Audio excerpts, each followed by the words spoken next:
Welcome back, Strongman fans. This is my first video for 2022 for Strongman, as we've not had much going on for the last few months as the guys rest over Christmas.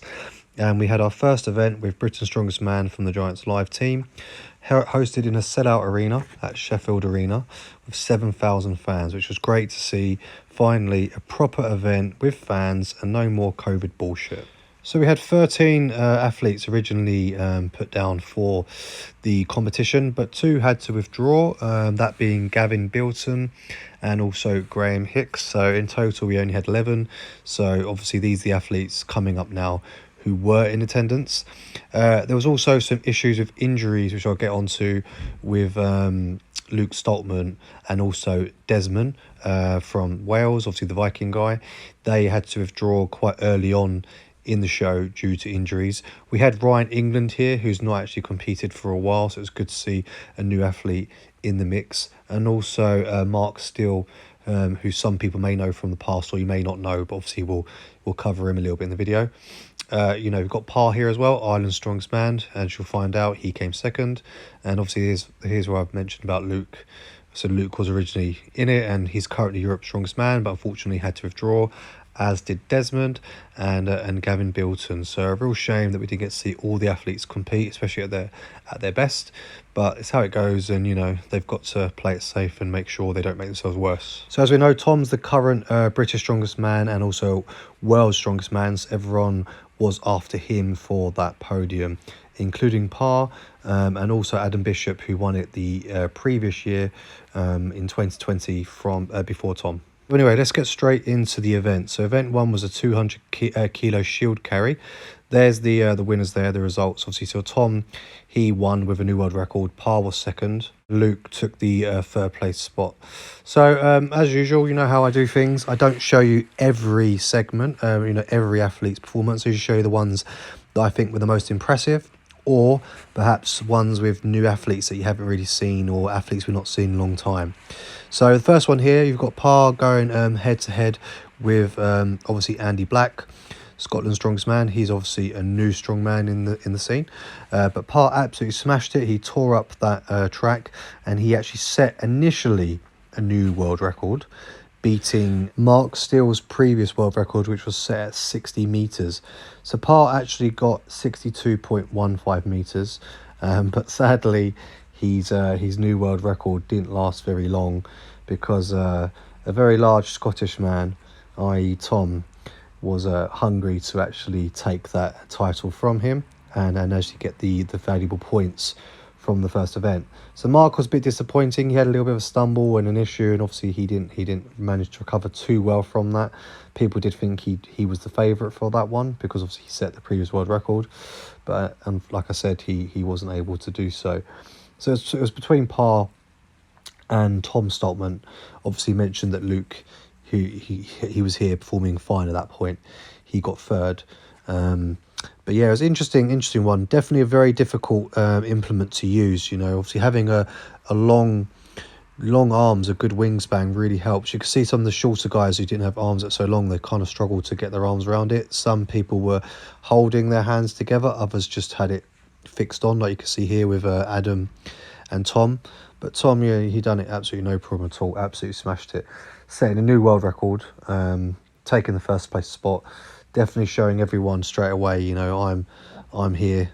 I'm not going to give my title away so easily. And remember, separate to being Britain's strongest man, I am world's strongest man, the reigning world's strongest man. So naturally, he had a lot to prove, and he didn't want to show anyone that he's got any weaknesses. So smashed it, tore up the track, new world record, set at 65.30 meters. So well done to the Albatross Tom Stoltman. A great start to the competition, and definitely very impressive to set a new world record in your first event and your first competition of the year. So there's the points after event 1. Tom, Par and Luke at the top.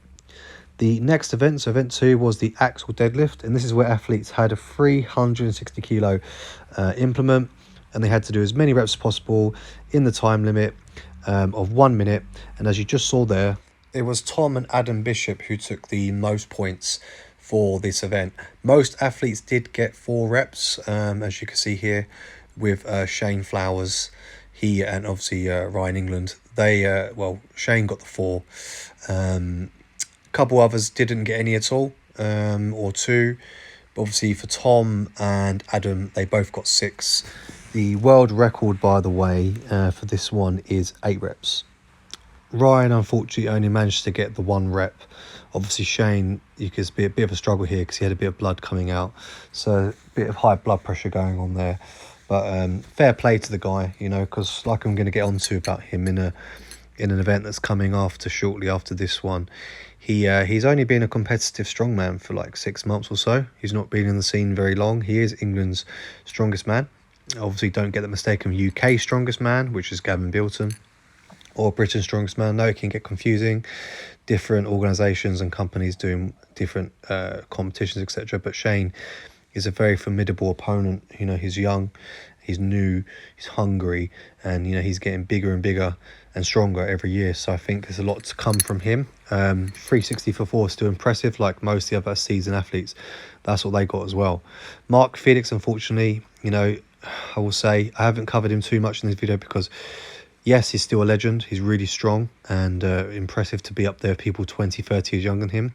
But I'm definitely seeing signs that he's slowing down now. He didn't have a very good competition, unfortunately. Didn't do very well.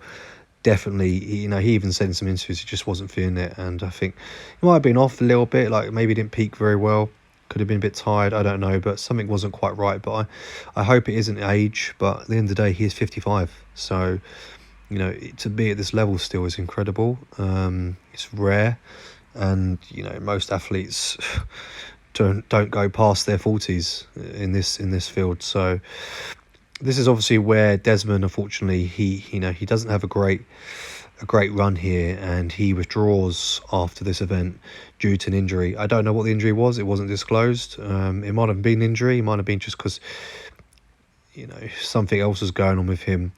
Adam, as we know, is a great deadlifter. Interesting technique, very narrow, but very technical, very smart, methodical. He smashed it. He got the reps he wanted, and obviously he got his second place spot. Good points for event 2 for him, as well as Tom. But unfortunately for Desmond there, he obviously caused himself an injury and had to withdraw. So it's a real shame to see that. So again, well done to Tom and Adam for taking those big points for event 2. Obviously, you know, Adam was hungry. He didn't want to lose again to Tom, naturally, but I mean, Tom is just going from strength to strength for the moment. I'm really excited to see what he does in this year's World's Strongest Man, actually. So there's the points after event 2. You got Tom, Pa, and Adam all again at the top 3 spots. So event 3 was the axle press, and this was 155 kilos. So that photo showed 150, but what I've got here is 155. So you see again, Tom, Adam, and Mark Steele were actually first to third place spots. However, Pa, Ryan, and Paul all also did manage to get 4 reps. So Ryan's only there because, you know, everyone got 4. Sorry, not Ryan, Mark. Everyone's listed there because they all got 4, so it doesn't really make a difference. It's Tom and Adam who obviously got the top points. Luke Stoltman would have probably won this one. You know, he's a great presser, as we know, particularly the log press. I mean, axle's naturally different and more difficult for some athletes, but you know, Luke, as we know, he's got very good shoulders. Graham Hicks would have been very good at this as well if he'd competed. So yeah, unfortunately Luke withdrew. He said, you know, something wrong was with his leg. It kept spasming. He kept getting issues with the legs. So I don't know if it was, you know, how much it was nerve related, but at the end of the day, he's got too much to lose if he gets seriously injured, and just decided to withdraw from the competition. So he only managed the 2 events, which is a real shame, because I would like to see what he could have achieved on this one, because, you know, his younger brother won the event. So I don't think it would have been that would have been the case if he had competed. He probably would have beaten Tom, or at least put more pressure on Tom. So Bishop and Tom were put head to head again, and obviously, you know, it's very clearly very tactical as to why that was done. You know, they were putting a previous British Strongest Man against a current one, just to really make sure that those two were pushing each other to the hardest they could. The time limit here was 1:15. That's what it's showing. I thought it was 1 minute, but perhaps 1:15. Irregardless, Tom absolutely smashed this one. You know, he got 5 points with Bish getting the 4. Tom easily had more in the tank, but, you know, at the end of the day, he just wanted to conserve energy, and he knew that he got the points he needed by getting that 5th rep. But he definitely could have got more, I reckon. But at the end of the day, like I said, you've got to keep some energy in the tank. There was still 2 more events to come, and you know, he was just there to get a job done. It's what he wanted to do. You know, he was like, look, I've beaten Bishop, I've beaten everyone else, I don't need to prove anything else. What's the point? And you know, he's also got to think about not injuring himself, because sometimes these guys can push themselves too hard on certain events too early. Let's not forget, they've already deadlifted 360 kilos.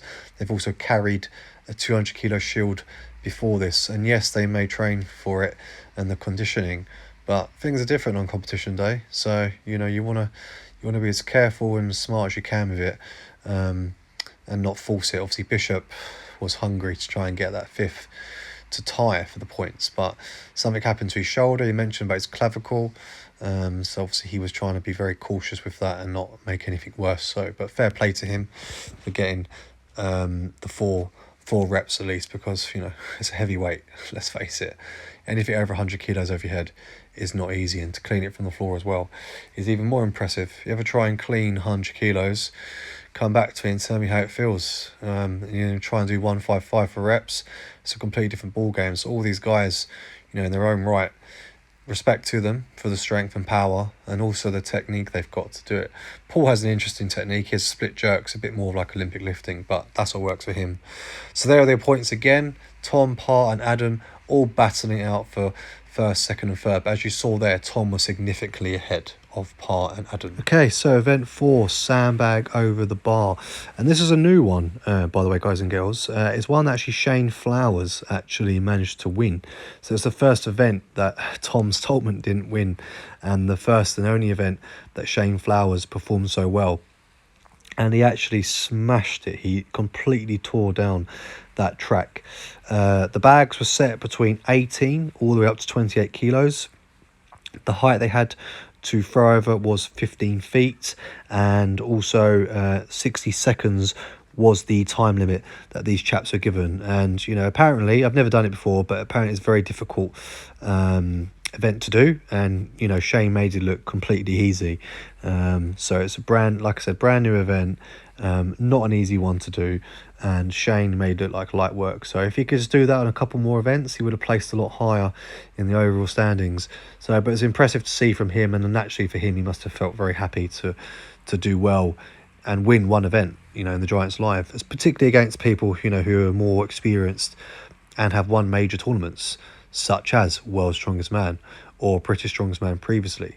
So, you know, overall, interesting event. For me personally, I don't think it should really be in British Strongest Man. But obviously they like to try different things out sometimes, test the athletes in different ways. As we know, sometimes athletes think they can just keep training to be good at the same events, and every now and then Giants will throw in a curveball, a different event that maybe they've not trained for as much or at all. And obviously that could really affect the athlete's points and change things considerably, because no one wants to see an easy win. So I've got Andy Black here just so you can see how he did. He did do too bad. I mean, he's got a slight advantage like Tom. They've got good height. They're really tall men. But he didn't do too bad. It's just nice to show obviously the other athletes performing as well, because you know, they're all in their own right, deserve to be there and are credible. So well done to Andy, and also to Shane and all the other athletes for competing on that event. It was an interesting one, and like I said, good to see, but I'd prefer something a bit different. I thought they probably would do a medley, but perhaps the shield carry was they considered enough to not want to add anything else in. So anyway, the points after event 4, Tom, Pa and Adam again, all absolutely smashing it. So Tom was way ahead. So at this point, going to Castle Stones, it was just between the second place spot between Pa and Adam to get, you know, what we wanted in terms of second place spot. So interestingly enough, Shane and Andy took the second and third placing here, with no surprise that Tom would win it, because as we know, Tom is the king of the stones, and you know, he can't be beaten. The only person who we know in the industry, you know, in the sport, who's a good rival and has beaten him is obviously Martin Lissis, but it's not relevant here because he's American and he's not in British Strongest Man. But irregardless, doesn't mean Tom's always going to win. He can make mistakes, but he didn't make a mistake. He was, from the very offset, every event, strong, dominant, bossed it, and had no problems at all. Showing you here, Paul and Adam, they both managed to get all 5 stones. Obviously, that last stone, as we know, 200 kilos, so a big one there. No one motion there, you know, to the knees and then up, but no problem for these guys. Well done to Paul. You know, 'cause Paul's not as experienced, still a lot younger, and you know, he doesn't actually look like a strong man, but he is really strong.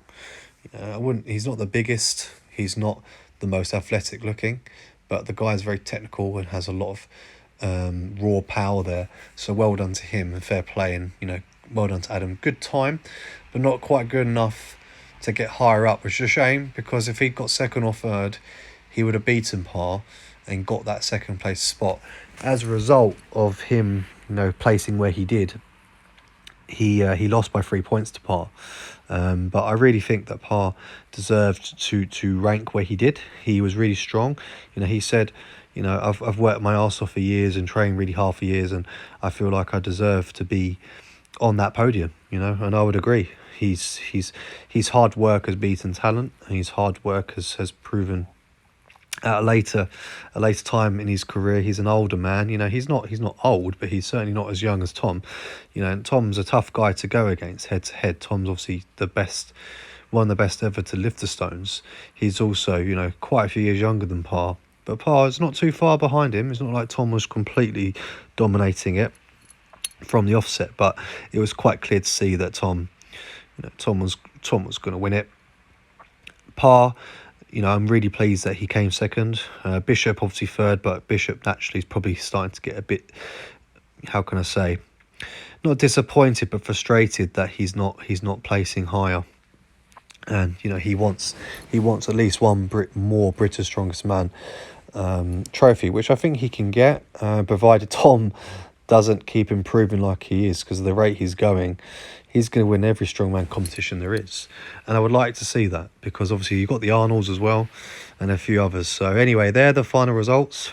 Tom, Par and Adam first, second and third, and Shane Flowers fourth, with Paul Smith at fifth as well. So it's really good numbers for those guys. They did really well, and for their first time, impressive. Really impressive. So another great show by Giants. Great way to start off the season and the tour in Sheffield. Obviously, as we know, we've got the Europe Strongest Man next, which looking forward to that. As we know, Luke Stoltman is the current Europe Strongest Man, and you know, he obviously withdrew from this competition early on to save himself for that, because naturally he wants to defend his title, just like Tom did here, and that's fair play to him. Hopefully he's not got any major issues after seeing his doctor and physio or whatnot, his team, to check what's going on with the quads, and hopefully we'll be seeing him in the Europes, which is coming very soon. Can't wait for that one, and obviously I'm going to do another video on that.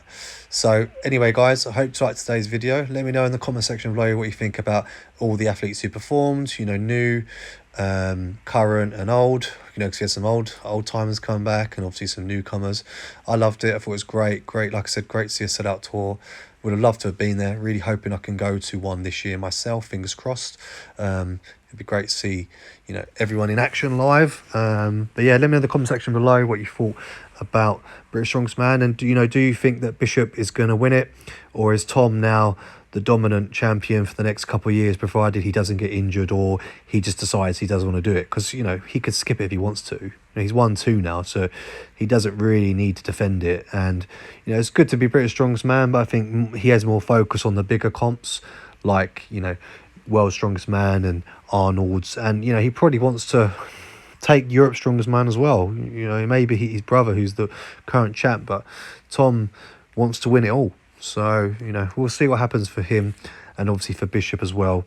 But anyway, guys, as always, if you liked it, please remember to either like, comment, subscribe. And until next time, I'll see you all soon. Amigo and Finis, signing out.